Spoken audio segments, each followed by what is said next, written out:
recording in progress. Also, for some weird reason, I'm the one starting this podcast today. Ew, y'all are probably like, this is the wrong show, right? But no, welcome to the Talentless podcast. It's been 1 year and Desiree has finally let me open. I'm just kidding. It petrifies me.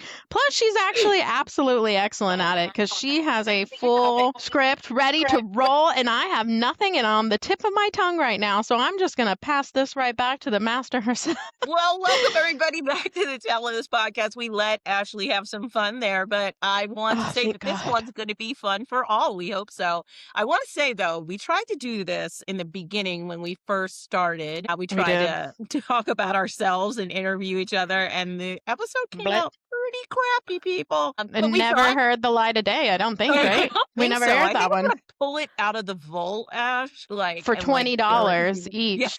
Yeah, each view they can have it for that moment. Yeah, it's a sponsorship style BTS. Oh my God, it was horrible. But I will say we're a year in. Congratulations, Ashley. Congratulations, Desiree. No, so 37 episodes in, folks. And for those that have been along this crazy ride with us, thank you so much. If you're new, welcome, welcome, welcome, welcome. Today, you're going to learn a little bit more about us as people, which is scary and not a lot of crazy ideas about recruiting. And we're going to be interviewing each other. So this should be interesting. But let's get it started.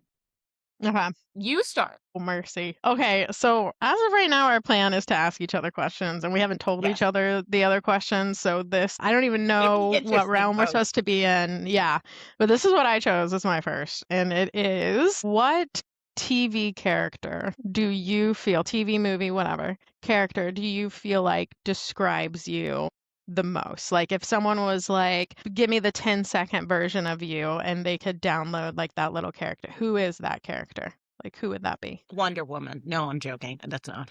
I say honestly, don't know the plot line. And by the way, so I would never pick a DC comic, but yeah, I would say I am two Olivias. So two Olivia, like, I'm a mix of two characters. I think I'm an Olivia Benson from Law and Order SVU. Okay. And I'm Olivia Pope from Scandal. Oh, so snappery. I think if you mix the two people, you would get me. Like Olivia Pope's kind of a hard ass, and she's always 3 steps above, like in front of everybody else, and she's always kind of scheming and stuff. And Olivia Benson has a heart and was like, really cares about people, and but she's still very blunt about her delivery. So I think that would be like, I'm the two Olivias. I mean, yeah, that's pretty accurate. I mean, I think so. The show, you nailed that one. But I'm gonna ask that back to you though. What is yours? Desiree. I'm sorry. I have to know. So it's weird. As a person, I feel like I'm a Shrek. Like I feel like I'm a multi-layered onion. I feel like I'm very like get off my swamp energy. But I also think in real life, like Shrek is who I imagine myself as. But I think in real life, at least what I get told the most is Ted Lasso. Like so many people are like, you remind me so much of Ted Lasso. And I'm like, first of all, chill, because isn't he like dumb? But apparently like and I've seen the show, but he's just very positive, almost to a fault, but in a way that is like hopeful. And so that's what a lot of people have told me before is like, you're very much a Ted Lasso. And which I kind of like the Ted Lasso reference only because Ted Lasso actually eventually ends up winning at some point. Yeah. Yeah. And so funny. Like the perseverance. Yeah. And he is funny. So I take it as a compliment, but I definitely think that in my head, I want to be like a cold, multi-layered onion that's like, get away from me. But in real life, I'm Ted flipping Lasso, who's like, come over here with golden retriever energy and will never leave you alone ever again, probably. So yeah, that's who at least I get told. And it makes kind of sense. Yeah. This episode of the Talentless podcast is brought to you by Do Better Consulting. Hiring is broken. Job searches are broken. And honestly, most career advice out there is just recycled nonsense. Do Better Consulting exists for people who are done guessing. They work with mid to senior leaders, founders, and talent teams to get clear on their signal, how they show up in the market, how they hire, and how decisions actually get made. No fluff, no templates just to say you have them.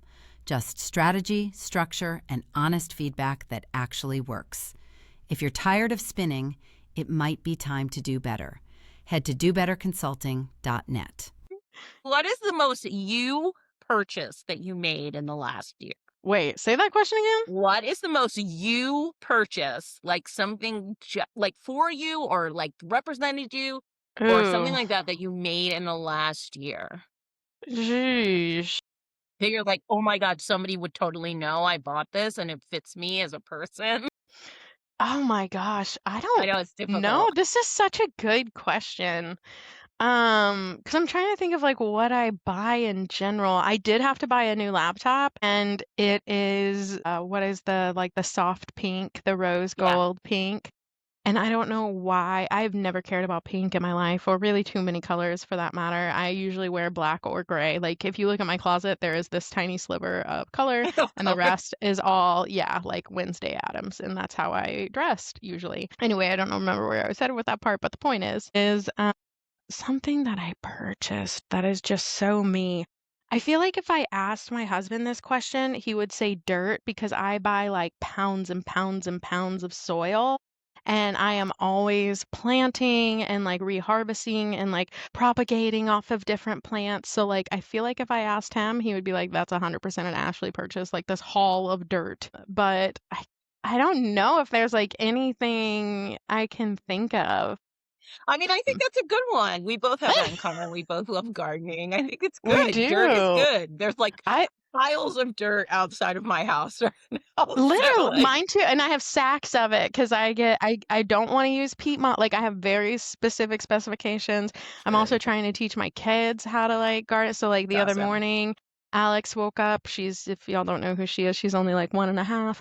And she was laying on her tummy playing in the dirt because was just teaching her like worms, try to dig them up because I do have a compost in some of our garden beds, like an in-bed post. And so anyway, so we were taking some worms over there, but like it was just one of those moments where I was like, this is exactly what I want. Like this is exactly how I want to live my life. Like I don't want this moment to end right now. That's awesome. Yeah, like she just had her little legs in the air, like kicked up, like how you would be like if you're talking on the old school phone. Just If I don't we know. could It was all precious. garden for a living. I would love it. And I'm kind of a wackadoo with it, dude. Like I Yeah. know plants don't grow like that overnight. Like you're not just gonna pop up and have like a straight up lemon. But dude, if I don't check every like 30 minutes on those plants, like there was a point in time where my uncle was like, you may have to get pesticide for XYZ. I'm like, look, I'm standing guard with these plants like every hour on the hour, it seems. Like I don't know. So we don't use pesticides, not to say that my presence makes any difference, but it is to say that I very, very much I tend to that thing. Anyway, moving It's onward. funny because I was just on a potential partner for the show, and I was talking about the fact that I have a problem with instant gratification, and that goes to my Mm, plants as well. So I bought a hydroponic. So I have a hydroponic system in my I house now. love Yeah. hydroponics. So it's a big one too, Ash. It has like 90 pod things in it. Like it's huge. You And did like the leaf lettuce pole yeah, looking. yeah, it's so Dang, awesome, but that goes that to is my cool. instant gratification needs, like, I can't wait, like, I need it to Yeah, grow now, and I wanted to, like, do something now. I have yeah. tomato plants out there that still aren't flowering, and it's driving me absolutely batty. Do you have sticked up, like, so that way they're not using energy on holding themselves up? Okay, because I messed up on that. I had a flowering, and then they all died and completed because they didn't have enough energy. They were like not able to even hold themselves up, and I was a Aw. dingaling who didn't put the proper scaffolding around it. So there you go. I know. Alright, next question. Okay, all right, all right, all right. And this is like this is different than the last question. So don't anybody be like, and that's the same thing. No, it's not. The question for this one is, what is your life song? And what that means to the people listening is, again, kind of the synopsis of like, if someone had to listen to a song that completely, maybe not completely describes you, but got you pretty close, right? Like, if you listen to this song, you'll understand me a lot more. Like, what song is that for you? Gosh, it's so hard. Like, what the immediate song that comes, like, to mind, like, "Hit me with your best shot," but I'm gonna Ah, go I'm gonna try to not be a Gen Xer and bring it to, like, real life, like, right now. I would say, like, "Stronger" by Kelly Clarkson or hmm. Unstoppable by Sia. Anything that, like, is a song, like, where you've overcome a lot to be where you're at Okay. and you don't take any crap from people anymore and you're just gonna do what you're gonna do is Yeah, kind yeah, of yeah. my anthem right Yeah. now. It's like I the like music I that. listen to. I just started working out again, and I'm like my partner came in and was like, "What are you listening to?" And I'm like, "They're all, like, women marching on, I mean, DC type songs." it's But that's the energy I get from them. Yeah, I think if you listen to any of those, you'd be like, "Oh, that's Desiree." yeah. Yeah. Yeah, it's No, hard that's a though. bop. It's hard because I love so many genres of music, so it's very difficult. Music is definitely how I speak a lot. Yeah. Like, I think people don't actually know that a lot about me, but like, I was an only child, didn't have a ton of friends until like a few grades up. And so, like, a lot of my time was just spent listening to music, and it's how I learned to actually like feel, describe, and emote things. So, like, a lot of times I'll just be like, just listen to the song and like it'll describe it all. Like, it's stupid, but I'm like a mixtape linguist. Yeah, Like, I think it's cool. I It's very mean, cool. All right, if you didn't get into HR and talent, we didn't start this podcast. mm, What would you like? If you had to reverse engineer, right, your life almost. Like, what would you be doing dude. instead? There are so many alternate reality Ashleys. Woo! Like, I don't even, there's a few. Like, because initially, whenever I first started, I was going into radiology. And then I realized, or I didn't realize, on the very first day, they tell you you have to do rectal imaging. And I was like, "Bleh, all right, I'm out." So I hopscotched and bunny dropped over from there and then just started doing my general classes. And I took this philosophy class and I was like, good God, I love this class. Like, it is so good. It was the very first time I ever took a class where like getting an A was effortless. Like, I didn't feel like I was studying. I didn't feel like I was trying super duper hard. And so from there, I remember looking up like that day after my very first class and being like, how hard would it be to get a bachelor or an associate's in like philosophy, psychology, whatever. And it was like I could graduate that semester. And so I was like, oh, heck yeah.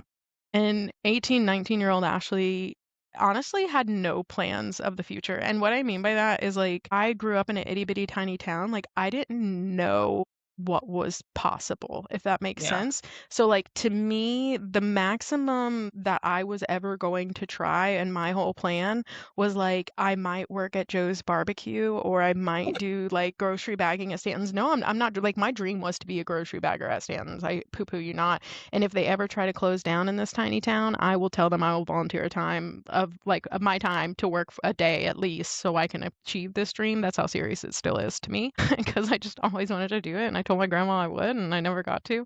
But for good reason I didn't get to. But to me, the maximum, the height of becoming anything was going to be like maybe get to be the softball coach of the team town. Like whenever I say I genuinely had no plans of a future, I mean it.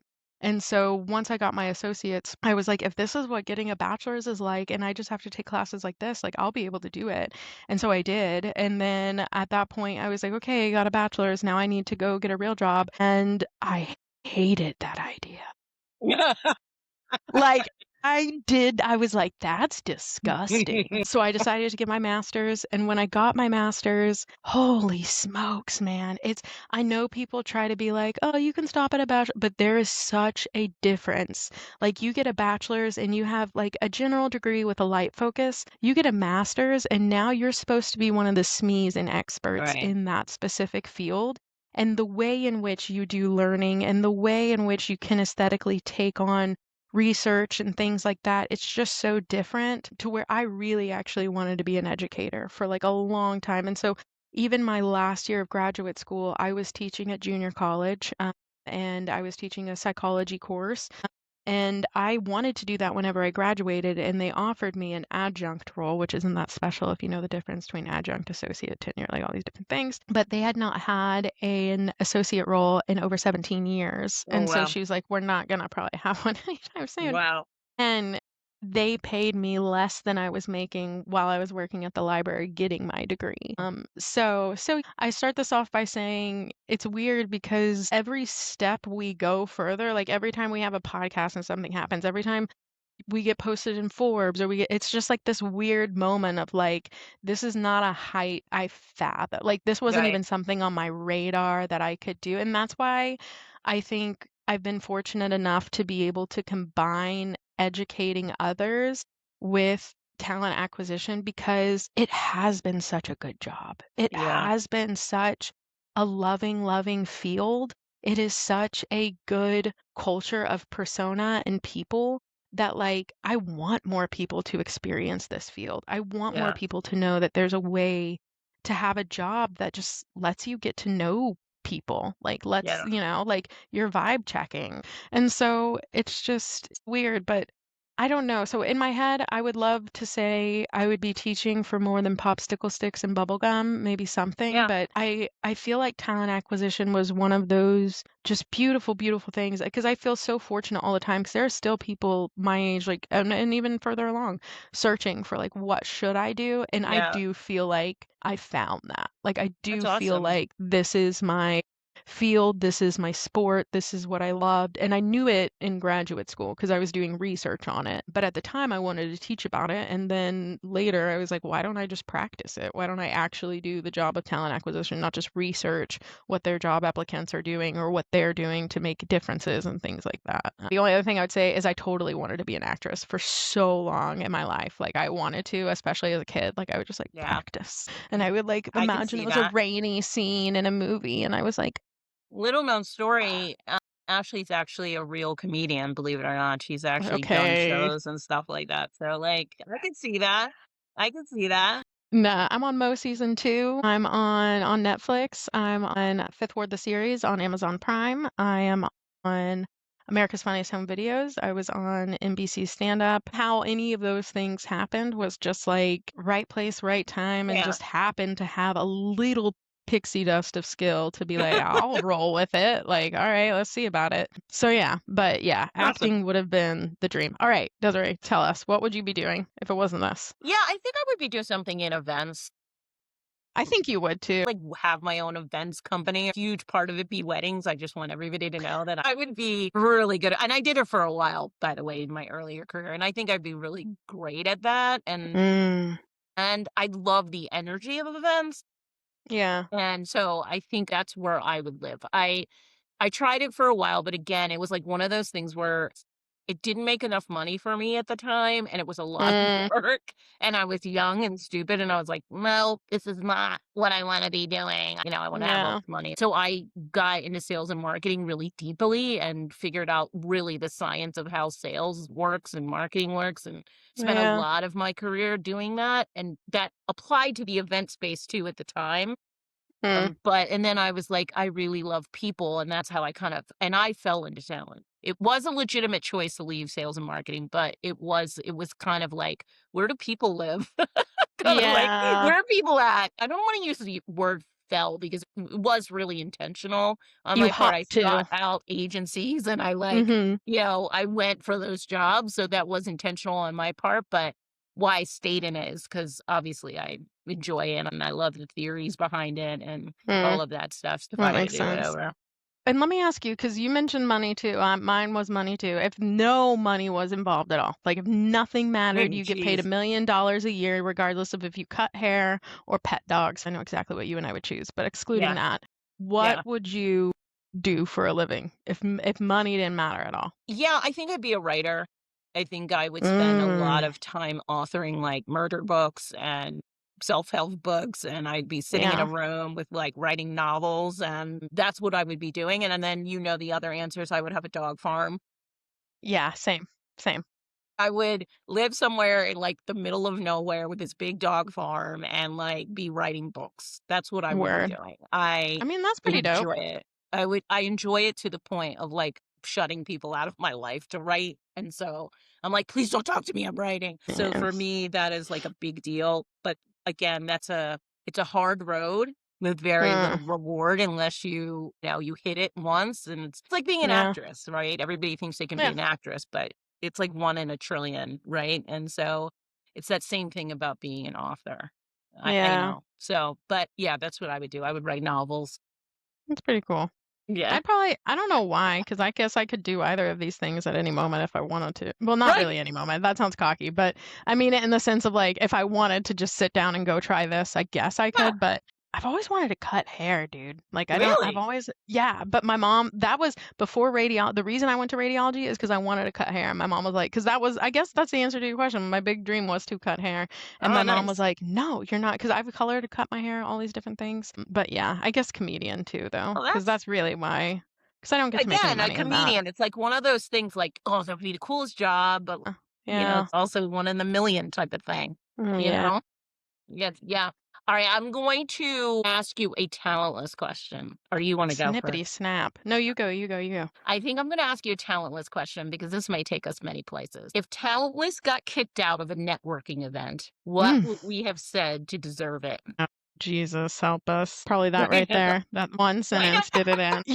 First of all, I'm going to say this. There's a very different standard for women in media Yes. in this space versus men. So, like, Yes. our male competitors can say lots of things that unfortunately we are held to a standard in Yes, we which are. is stupid and can't say more of the things that you want. So I will say that.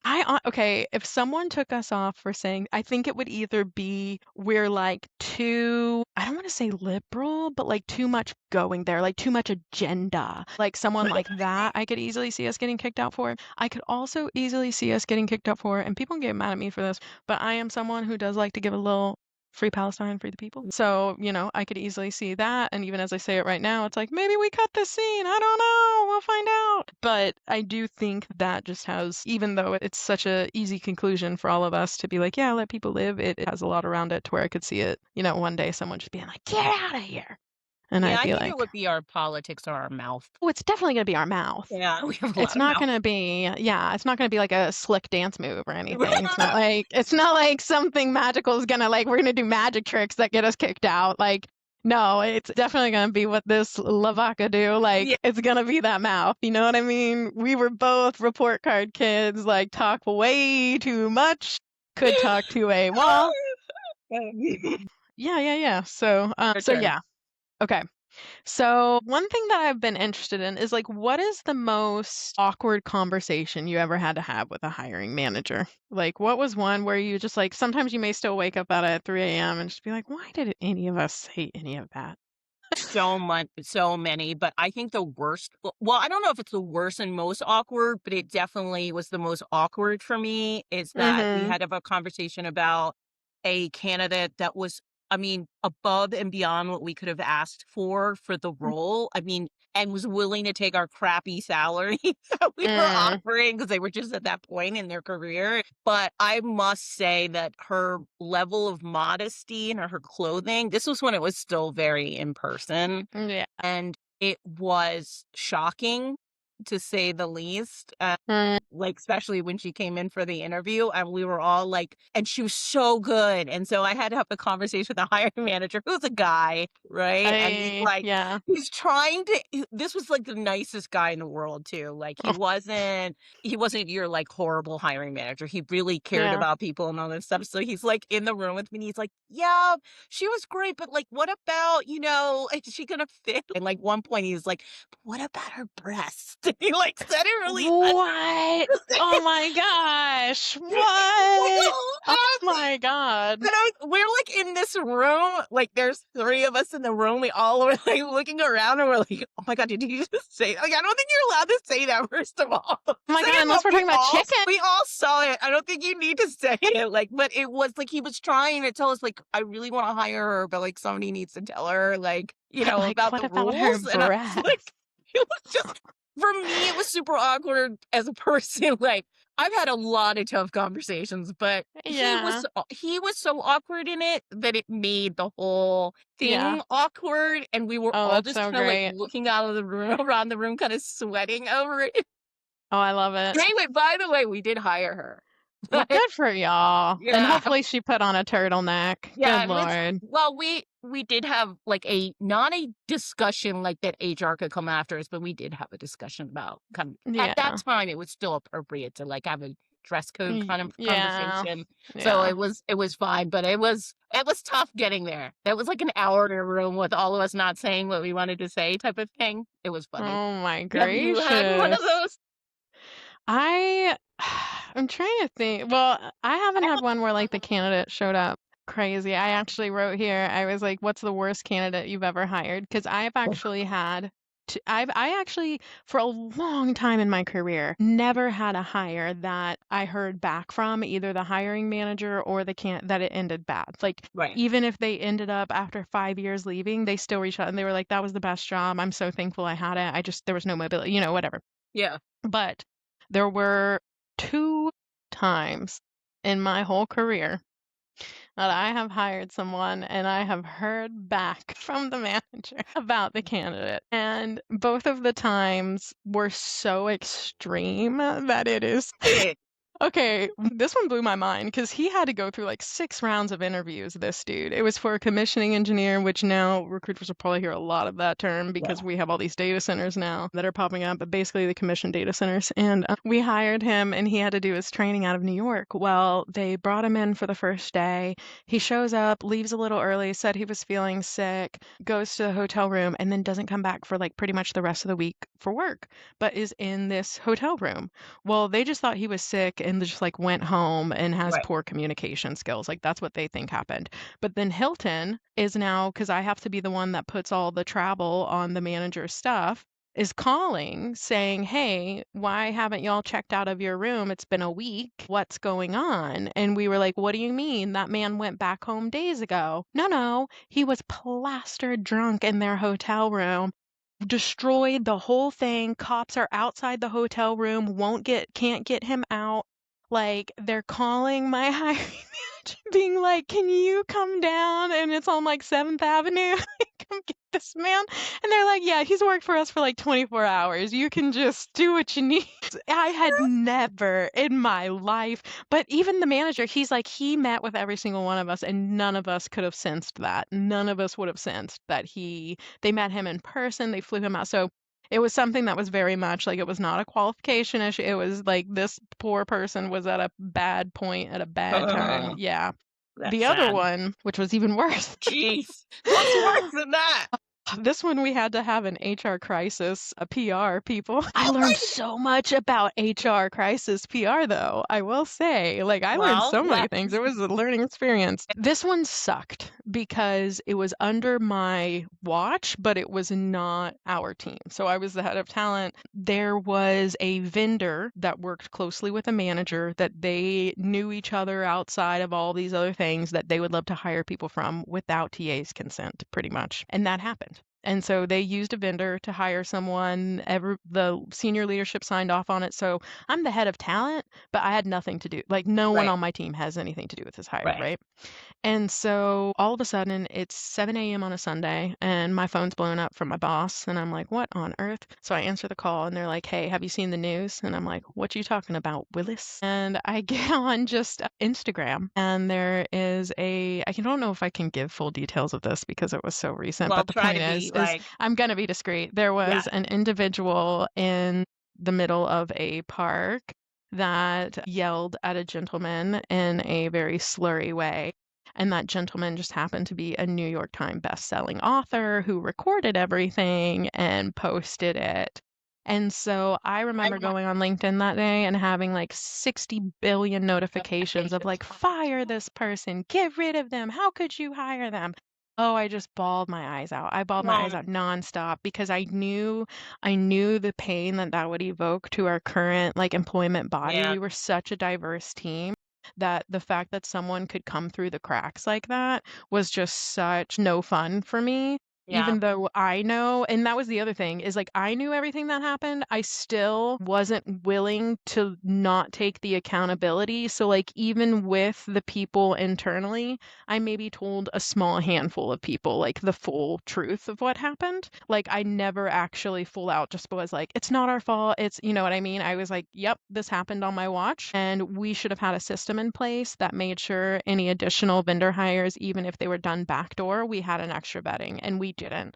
And that part is on me. And Yeah. so that's the only thing that I would say is I felt like we spent a year more building up this beautiful team, just so good. And then one person got in through the side door with like a shiv and just went, Yeah.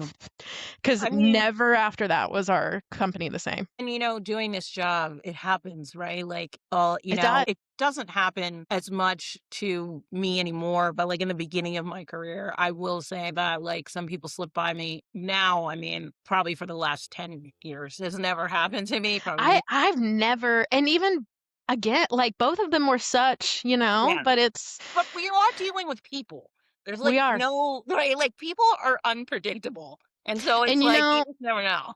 yeah, that was one thing that one of the guys said to me, because we had a ton of like team meetings after this, right? Because like people needed to heal, like people Yeah. heard this person's parent real thoughts. And one of the guys, he said, he was like, you need to understand, because I was, of course, apologizing for the 50th time.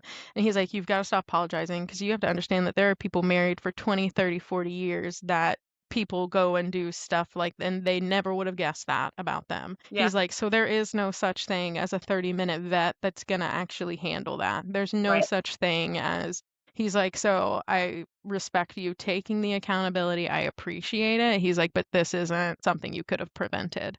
And No. I still stick with that in my head so I can survive, but it is something to where like if we're talking about like greatest mistakes, greatest learnings, and I just think we should always take accountability for everything because we are dealing with humans. Yeah. But two, I do think that yeah, like not making the right hire can be really harmful. Yeah. I learned Absolutely. that through watching all of that. That's what I Yeah, learned. it's tough. Yeah. All right. If All Talent right. had a mascot, teddy bear, tiger, dog, what would it be? Talinda. And is it something adorable or something feral or is it something in between? So annoying because I feel like everyone would pick a purple squirrel like an Don't absolute. pick the purple squirrel. No, it's dumb. That's dumb. I'm not gonna. Why did I say a unicorn? I want to say the unicorns are what we're looking for. I honestly kind of think we're like a. Can I make a mashup animal? Sure. Okay, because I feel like we're like little yappy dogs, but like we can be like central yappy. Like we don't have to be Chihuahua yappy, but probably terrier yappy. Yeah. And I feel like we're like loving, fun, but I feel like we're also more of like a platypus. Like we can go in the lake, we can go on the land, we can go do things different than other people. Like we can navigate a little. But I definitely like if platypus is yapped, that's what I would think someone in talent is maybe just because they're so versatile. Like they can Yeah. just go do. Yeah. They're like, "Oh, I'm swimming down here with the dolphins today. See you." And then like tomorrow they're like, "Oh, not me quacking like a duck," and then the next day just like walking on land like a I frog. like the platypus. I picked chameleons for this very similar reason. Okay. Yeah, I We picked that go. for very similar reasons. I was like, because in any situation, we have to figure it out. We have to change colors for Yeah. that environment or that team, that thing, like we're constantly switching on and off and doing all these things that people don't really realize talent even touches or does. Yeah. We're in all these situations. So I like the platypus.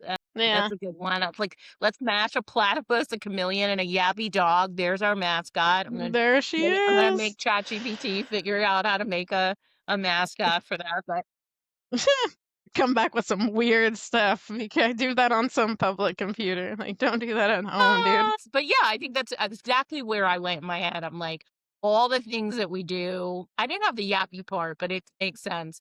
But all the things that we do and all these skills we need to have and how we have to deal with people and all these other things, it makes so much sense that it would be something where it's, you have to adapt to whatever's thrown in front of you. And I think Yeah. that's a great answer. Platypus is a great one. Yeah. All right. We're agility animals. Yes, we are. What's Yeah. your next question?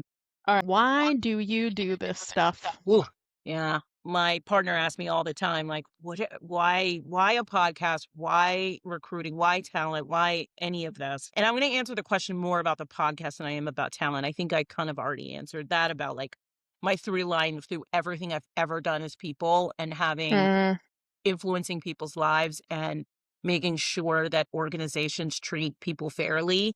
And so that's always been my mission, whether it was in DEI, sales, even and in marketing, even all of those things. That was the through line for me. But I think this show for me, first of all, I recognize the bro culture of talent and the podcasting world. And for me, there are voices out there, don't get me wrong, expert interviewers, HR besties, like don't get me wrong, we're out there, Rona, all of those people. I don't want to diminish their value as well, but the overwhelming majority is this bro culture of podcasting in the and in the HR and talent space, and I really hated it. I hated seeing it, and I wanted to hear from women and voices like ours and a diverse group, a diverse voice in the space. And I think it just wasn't Yeah. there. And I knew that between the two of us, there was value in that. Yeah. And I wanted people to hear really smart things from you because that's not my area. And I wanted to hear, I wanted Aw. them to hear your intelligence about the reasoning behind things.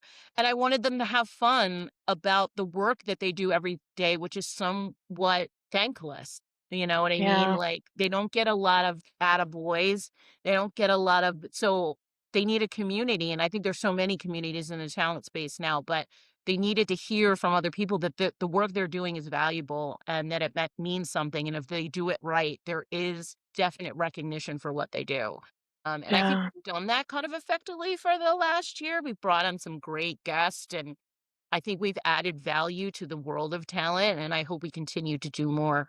So that's my answer. Is that a good Mm, one?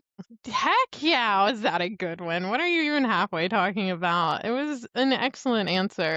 And I mean, I I didn't want to go down the bro lane too much, but it definitely was a can I factor. say though, it's the truth, and it's weird because they're only like 20% of the actual field. I So it's know. literally like it's this type of competence and audacity that like I don't know what makes us think that we're not qualified after 15 years to do this, but homies who've been in this for 10 seconds and gave someone a resume review are like, I will lead the pack. And it's like, why? And here's the other thing that I will say, and I was just having this conversation the other day. Bro culture is also followed up with sponsors, and they Yeah. get them so much, so often, so quick. And that needs to change. Yeah. How economic structures and whose economic circulation is happening with whom and what. Like, I hope that people start paying more attention. I hope that people start caring more about the balance. And because honestly, it should be 8 to 2. It should be eight Right. women podcast to every 2 male podcast if we're Right. going based off of the actual, but it's reversed in real life. So it's just something to say that like you're spot on. And I'm glad we're here. I don't care if Yeah. literally only 2 people listen to us and we die. These will be preserved somewhere in some wormhole time capsule Elon satellite somewhere to where I'm proud of it. Like I'm Yeah. proud that we're doing this, even if it's in our own way, even if we're the only ones that ever listen to our own voices, which I can't do. It's so gross, I know.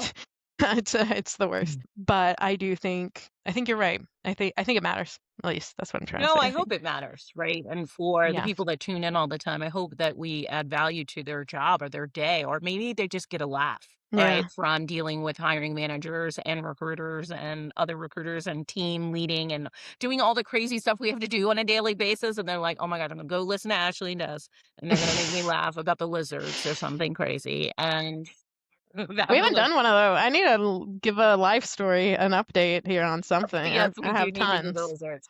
Well, I think Yeah. I answered it. I mean, is there anything you want to add on your end about why you do this and why it was Yeah. important to you? I definitely think so. There's like a lot of different angles to this. There's like why talent acquisition, like why any of that. And then there's kind of why the podcast. And these all kind of go in the same. One, why talent acquisition? I loved it. It loved me. But then I really realized, whoa, there's like an actual massive opportunity to make a difference here, like on real people with real lives and real time. Like I don't have to wait for legislation to bump them up from $7.50. I can do it right now. And that's such a different thing. So for a long time, well, anyway, thinking about government positions and people who have power and can make change. Like that was always something in my head. Like I knew I always wanted to be a change maker, but I didn't know how. So I think the best way to describe this, and sorry for the listeners, this might take a second, but it is what it is to kind of like explain, I guess, two stories that kind of get me here. So one of them is what happens whenever the TA job is done wrong, right? Or like HR's job is done wrong. And then what happens whenever HR and TA's job is done right. And I've been able to be the product of both of those. And so when it's done wrong, it looks a lot like, a benefits manager who's like, hey, did you know that if we can start people on the first after the month that they started with our company for health benefits, we can save, 6 figures a year just by trimming that and cutting that. And so people make those decisions and they think that they're making great ones because they're saving money for the business. But what they don't realize is that you may have someone like a guy named Brian start working for the company and twist his ankle on the clock at this plant site. And they say, hey, well, go to our plant nurse because your insurance doesn't kick in until the first of the next month, and we will get you all taken care of there. And so you have Brian goes down to the plant nurse, takes medicine that they give him to help with his freshly twisted ankle while on the job, and Brian then, and an hour later, clocks out and goes home. And what they don't mention is that because they provide the nursing staff on the plant sites, they feel like it's okay and appropriate to leave it those 30 days because you can utilize that. So Brian goes home. He does not go to another doctor. He does not know that the medicine that they give him is going to interact with his medicine that he already takes on a daily basis before bed. So he takes his medicine and he unfortunately asphyxiates that night. And 4 days before his 30th birthday, he dies. And he goes to the hospital and they're trying to bring in a doctor and fly him in. And even though he has no insurance, the doctor does not deny care. He says, I will care for him. However, the hospital has to get a very specific device to that site so that way the doctor can use it. And the hospital and insurance say, well, he has no insurance. We can't support that. We can't bring that here. So even though there was care that was able to be provided, even though there was equipment that would have saved his life, because he did not have insurance, he did not go see the appropriate doctors, he did not get the right medication, and he was unable to be revived because they were not willing to spot however much the cost were up front to get those medical devices down to him. Brian was my brother-in-law, and he is not with us due to consequences of working on a job and having someone choose profits over people. And so that's what happens whenever we don't make the right decisions. And I don't necessarily blame any benefits manager for this, but what I do blame is this idea that we are here to make profits for one being, one entity, one group. And the only way you can do that is by not serving the whole. I do challenge that. I don't think that it has to be that way. And so for the sake of all the people who have done things wrong, that's why I do the podcast. And then there are some people who do it right. So my mom, she had interactions with a company literally all 13 years of me through kindergarten all the way to high school and graduating my senior year. I mean, they touched base with her every single year. And there are so many recruiters that work places 10 years, 15 years, 20 years, and I cannot help but wonder how many Julies they may have held on to and finally got them over to the company, because my mom worked 3 jobs majority of my life. She got pregnant with me at 15, had me at 16, and was a single mom. The idea of her being able to work just one job and have salary was an absolute dream, and they pursued her for that. She never would have made it out of our tiny town work-wise had they not seen value in her, because she didn't have any degree, she didn't have anything. She was just someone that whenever they would come and do demos, she just asked a ton of questions about the product and wanted to understand it better. And so they noted that, and a recruiter stuck with it for literally 15 years. And we are the product of a good recruiter. We're the product of someone who didn't try to negotiate my mom down on salary just because she was making an hourly rate and actually paid her what she was worth. It was the first time that, I got to see my mom get sick time or vacation time, and we got to do things that weren't just her working whatever event we were already going to. And I just got to tag along. So, I mean, it changed the overall well-being of our life. Just like, decisions with HR benefits changed the overall well-being of our life, but in a different way. It's just, it's something that's so powerful and so important. And the way that we do it, God bless, does it matter? And I know to some people, whenever I say that's so dramatic, like we're just filling jobs, like we're chill out, we're just filling jobs. But to me, it's like, no, you're not. Like you're doing so much more.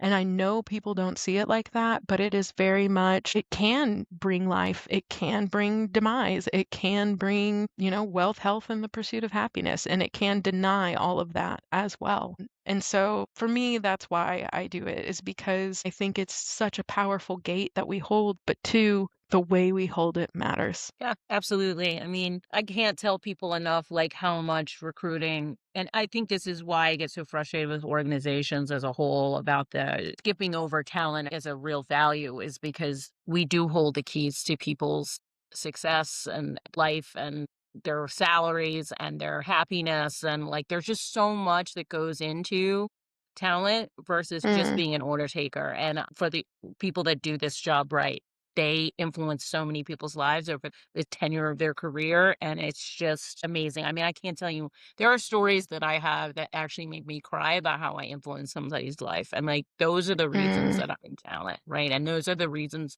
that I stay in it, even though it drives me insane sometimes, right? And so I hear you, and thank you for bringing the mood down from here to like here, Ashley. You're great at Yeah, that. okay, my bad. Yeah, no, I'm so good at like just settling everybody in and then kicking them while they're down and then being like, all right, stand up. So good at that. I wish I could show my funnier side a little bit more. I know that sounds silly and stupid as all get out, but I don't know. I feel like I could be funnier on this show. I'm just not.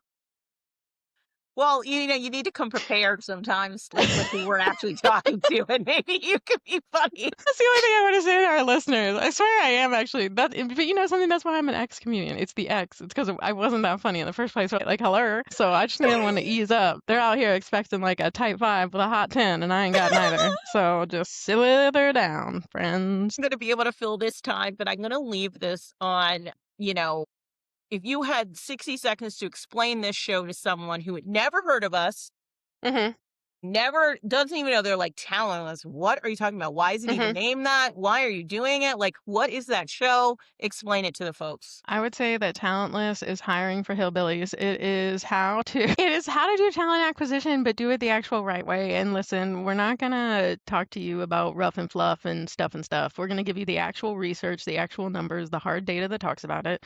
We're probably gonna give it to you in a little bit of a silly manner because this is life, like life is life. So like let's all just chill a little bit. And talent should definitely be the sitcom of the world, not necessarily the dramedy. And then I think that that's pretty much it. It's just we're a podcast with two ladies that talk about hiring and we a little silly. Yeah. Yeah. Don't expect too We much have a and you'll good be time. happy. Talent should be fun, people. It shouldn't always be a crisis mode like it is on LinkedIn. Please let me say that. Yeesh, dude. Well, there People goes be our popping sponsorship. off. There goes our sponsorship from LinkedIn. Anywho, folks, thank you so much for joining us on our anniversary episode. Please check us out on YouTube, LinkedIn. We're on Threads now as of 2 days ago. We are everywhere that you can probably find us. Please sign up. Sign up for the newsletter on Beehive. Happy anniversary, Ashley. This year has been fantastic. I can't wait for year 2. To our listeners, thank you so much for joining in. And join the giveaway if you haven't already.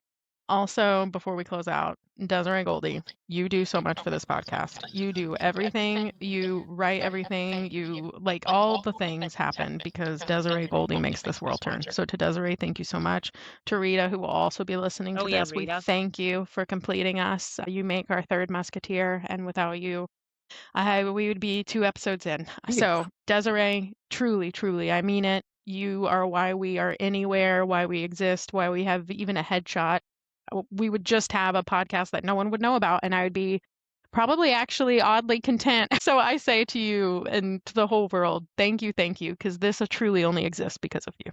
So thank you so much. I appreciate everybody, and we will see you next week or hear you next week. Bye-bye. Bye.